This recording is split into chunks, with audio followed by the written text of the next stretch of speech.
Pares ko, dati walang pumipila, tapos clearing na naman. Lipat ako, dati ng karenderya, di ko na maintindihan. Sa tabi lang ako ng daan, nakapwesto at di siksikan, pero di madaragdagan ang sakit ng ulo dahil walang bayaran. Anong sarap, dumating vloggers kaibigan, napuno ako ng pag-asa.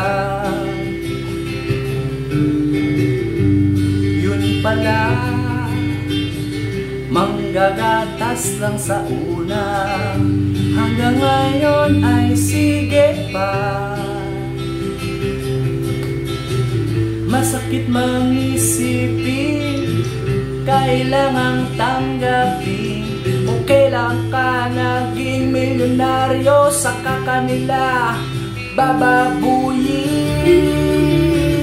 Oh, Diyos ko, ano ba